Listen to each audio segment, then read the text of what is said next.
Hey guys, I thought I'd do a quick video. If you saw it earlier, I did a video where the bike is running, and I figured I'd do a quick walkthrough of what it is, so if someone's interested, they know what they need to do. Okay, so this here is chrome powder coating. It's not actual chrome, it's a vinyl that has a shiny property of chrome, but it's not, that's powder coat.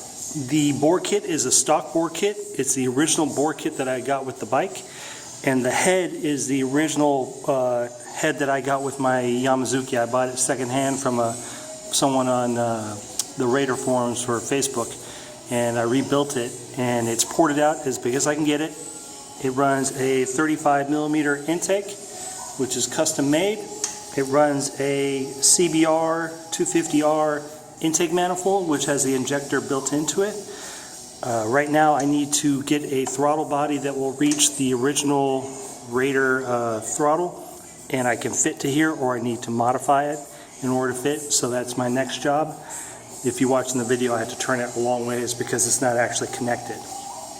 Alright, this is my fuel regulator. If you guys want to run a turbo or a supercharger, you need one of these. What it does is, as pressure builds up in the engine, it pushes on a diaphragm and raises the fuel pressure. If you don't do that, what happens is the fuel comes back out the pump because it's not strong enough. And then here's your gauge to tell you how much fuel pressure you have.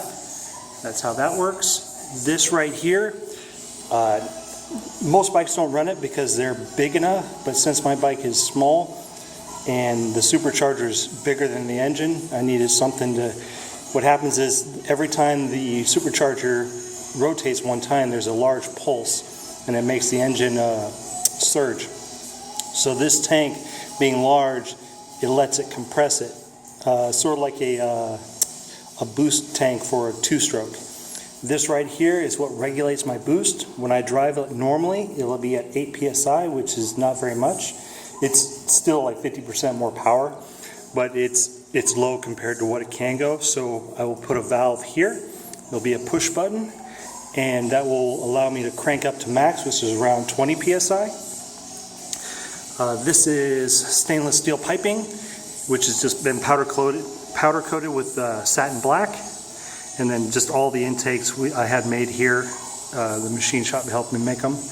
We have an ASIN AMR 500 supercharger off of, I want to say it's Paleo Subaru, running the ORBR open spec pipe.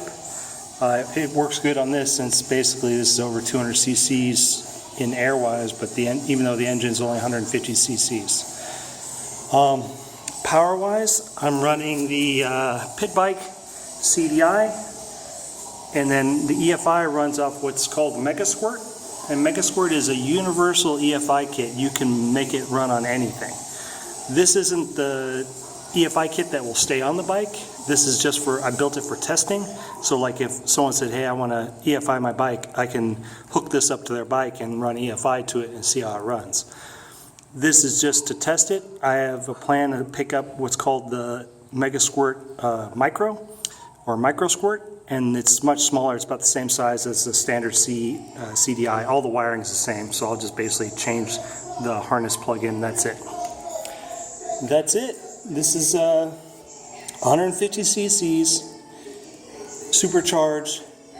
It has 2 pickups to use the injectors. That's what I had to do in order to make it work. There's other ways to make it happen, but it was the simplest since I could fabricate. And my next goal is to finish it up this week. That way next week, before I leave, I can take it to the dyno. I'm making arrangements at one dyno. If I can't get it there, I'll talk to Mr. Henson and maybe have his team run it on their dyno. The thing is, I want to have anyone who wants to see it and feel it and sit on it, they'll be able to come and check it out while it's there, because basically when I leave, it'll go into storage. It'll sit for about a year. So that's about it. Once we get those small things dealt with, like this is the idle air control, this is what controls the idle. I have to figure out what each wire does. So I have to find the wiring diagram for CBR and try and test it. Right now it idles at around 2,000 RPM, which is a little high, but